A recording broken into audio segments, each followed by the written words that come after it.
श्री वल्लभाधीश की जय। श्री गोसाई जी परम दयाल की जय।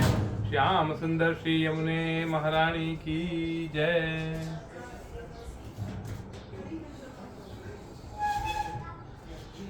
श्रीमद् भागवत प्रथम स्कंद तृतीयोध्याय।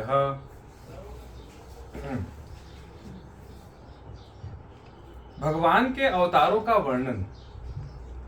श्री सूत जी कहते हैं, सृष्टि के आदि में भगवान ने लोकों के निर्माण की इच्छा की। इच्छा होते ही उन्होंने महतत्व आदि से निष्पन्न पुरुष रूप ग्रहण किया।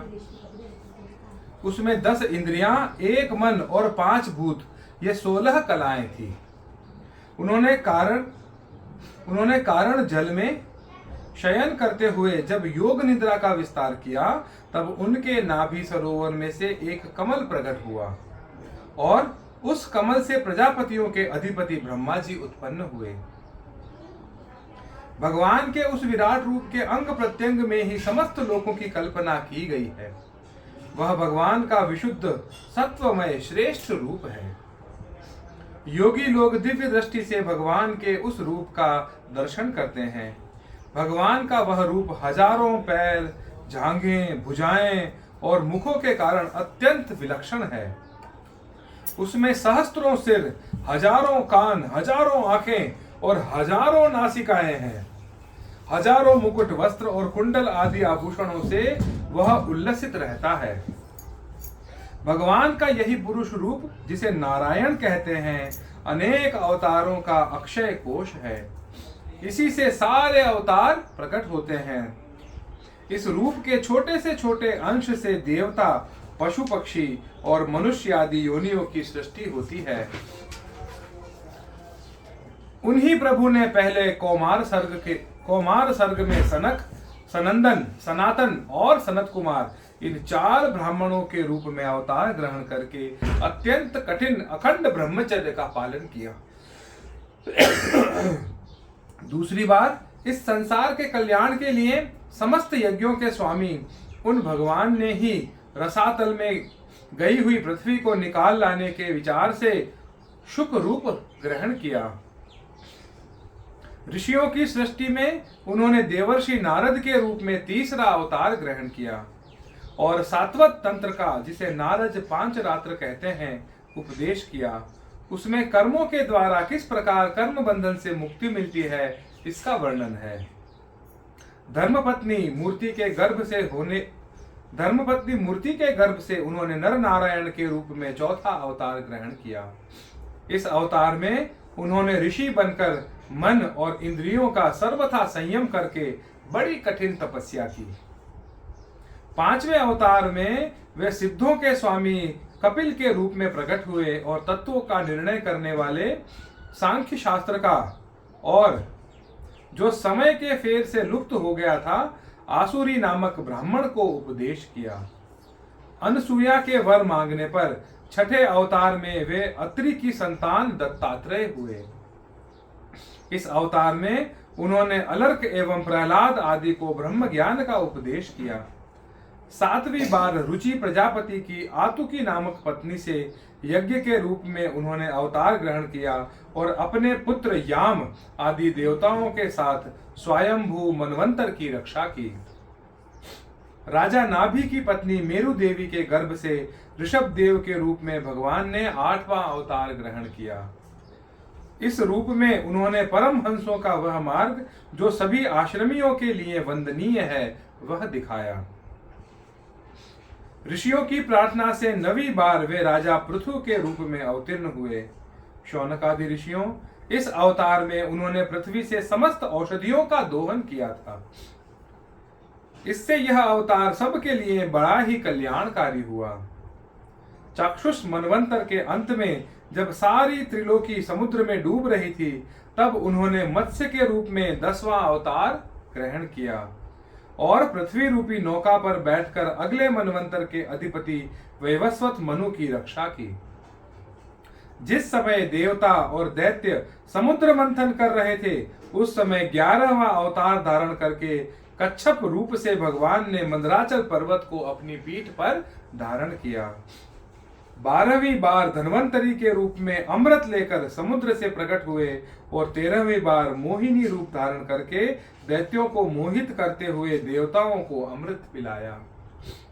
14वें अवतार में उन्होंने नरसिंह रूप धारण किया और अत्यंत बलवान दैत्यराज हिरण्यकशिपु की छाती अपने नखों से अनायास इस प्रकार फाड़ डाली जैसे चटाई बनाने वाला सीख को चीर डालता है। 15वीं बार वामन का रूप धारण करके भगवान दैत्यराज बलि के यज्ञ में गए। वे चाहते तो थे त्रिलोकी का राज्य, परंतु मांगी उन्होंने केवल 3 पग पृथ्वी। 16वें परशुराम अवतार में जब उन्होंने देखा कि राजा लोग ब्राह्मणों के द्रोही हो गए हैं, तब क्रोधित होकर उन्होंने पृथ्वी को 21 बार क्षत्रियों से शून्य कर दिया था। इसके बाद 17वें अवतार में सत्यवती के गर्भ से पराशर जी के द्वारा वे व्यास के रूप में अवतीर्ण हुए। उस समय लोगों की समझ और धारणा शक्ति कम देखकर आपने वेद रूप वृक्ष की कई शाखाएं बना दी। 18वीं बार देवताओं का कार्य संपन्न करने की इच्छा से उन्होंने राजा के रूप में रामावतार ग्रहण किया और सेतु बंध, रावण वध आदि वीरता पूर्ण बहुत सी लीलाएं की। 19वें और 20वें अवतारों में उन्होंने यदुवंश में बलराम और श्री कृष्ण के नाम से प्रकट होकर पृथ्वी का भार उतारा। उसके बाद कलियुग आ जाने पर मगध देश यानी बिहार में देवताओं के द्वेषी दैत्यों को मोहित करने के लिए अजन के पुत्र के रूप में आपका बुद्धावतार होगा। इसके भी बहुत पीछे जब कलियुग का अंत समीप होगा और राजा लोग प्रायः लुटेरे हो जाएंगे, तब जगत के रक्षक भगवान विष्णु यश नामक ब्राह्मण के घर कल की रूप में अवतीर्ण होंगे। शौनक आदि ऋषियों, जैसे अगाध सरोवर से हजारों छोटे छोटे नल निकलते हैं, वैसे ही सत्वनिधि भगवान श्री हरि के असंख्य अवतार हुआ करते हैं। ऋषि मुनि, मनु देवता, प्रजापति, मनुपुत्र और जितने भी महान शक्तिशाली हैं, वे सब के सब भगवान के ही अंश हैं। ये सब अवतार तो भगवान के अंशावतार अथवा कलावतार हैं, परंतु भगवान श्री कृष्ण तो स्वयं भगवान अवतारी ही हैं। जब लोग दैत्यों के अत्याचार से व्याकुल हो उठते हैं, तब युग युग में अनेक रूप धारण करके भगवान उनकी रक्षा करते हैं। भगवान के दिव्य जन्मों की यह कथा अत्यंत गोपनीय और रहस्यमयी है। जो मनुष्य एकाग्र चित्त से नियम पूर्वक सायंकाल और प्रातः काल प्रेम से इसका पाठ करता है, वह सब दुखों से छूट जाता है। प्राकृत स्वरूप रहित चिन्मय भगवान का जो यह स्थूल जगताकार रूप है, यह उनकी माया के महतत्वादि गुणों से भगवान में ही कल्पित है। जैसे बादल वायु के आश्रय रहते हैं और धूसरपना धूल में होता है, परंतु अल्प बुद्धि मनुष्य बादलों का आकाश में और धूसरपने का वायु में आरोप करते हैं, वैसे ही अविवेकी पुरुष सबके साक्षी आत्मा में स्थूल दृश्य रूप जगत का आरोप करते हैं। इस स्थूल रूप से परे भगवान का एक सूक्ष्म अव्यक्त रूप है, जो न तो स्थूल की तरह आकारादि गुणों वाला है और न देखने सुनने में ही आ सकता है, वही सूक्ष्म शरीर है। आपका आत्मा का आरोप या प्रवेश होने से यही जीव कहलाता है और इसी का बार बार जन्म होता है। उपयुक्त सूक्ष्म और स्थूल शरीर अविद्या से ही आत्मा में आरोपित हैं। जिस अवस्था में आत्म स्वरूप के ज्ञान से यह आरोप दूर हो जाता है, उसी समय ब्रह्म का साक्षात्कार होता है। तत्वज्ञानी लोग जानते हैं कि जिस समय यह बुद्धि रूपा परमेश्वर की माया निवृत्त हो जाती है, उस समय जीव परमानंदमय हो जाता है और अपनी स्वरूप महिमा में प्रतिष्ठित होता है। वास्तव में जिनके जन्म नहीं है और कर्म भी नहीं है, उन हृदयेश्वर भगवान के अप्राकृत जन्म और कर्मों का तत्वज्ञानी लोग इसी प्रकार वर्णन करते हैं, क्योंकि उनके जन्म और कर्म वेदों के अत्यंत गोपनीय रहस्य हैं। भगवान की लीला अमोघ है। वे लीला से ही इस संसार का सृजन, पालन और संहार करते हैं। किंतु इसमें आसक्त नहीं होते हैं। प्राणियों के अंतःकरण में छिपे रहकर ज्ञानेंद्रिय और मन के नियंता के रूप में उनके विषयों को ग्रहण भी करते हैं, परंतु उनसे अलग रहते हैं। वे परम स्वतंत्र हैं। ये विषय कभी उन्हें लिप्त नहीं कर सकते।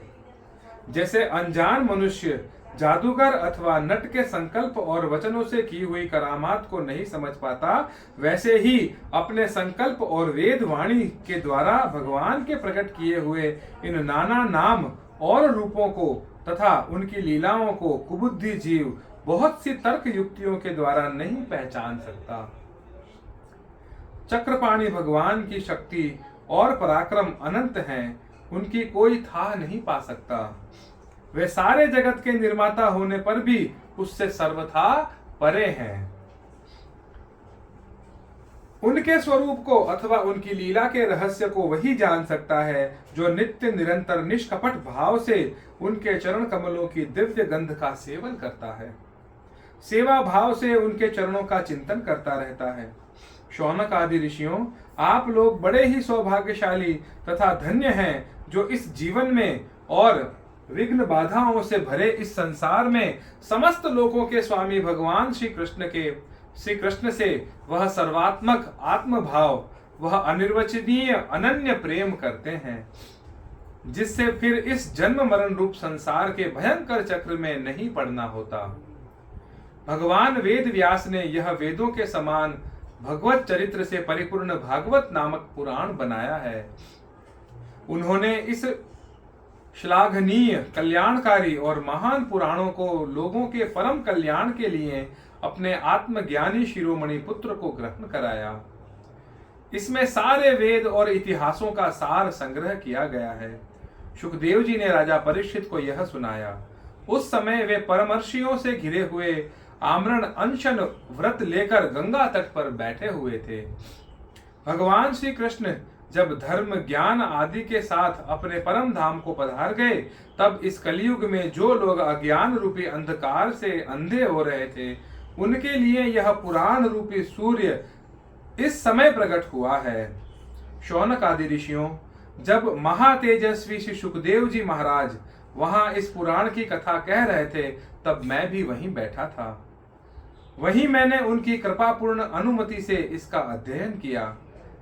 मेरा जैसा अध्ययन है और मेरी बुद्धि ने जितना जिस प्रकार इसको ग्रहण किया है, उसी के अनुसार इसे मैं आप लोगों को सुनाऊंगा। इति श्रीमद्भागवते महापुराणे पारमहंस्यां संहितायां प्रथम स्कंधे नैमिषीयोपाख्याने तृतीयोऽध्यायः। श्री वल्लभाधीश की जय, श्री गिरिराज धरण की जय।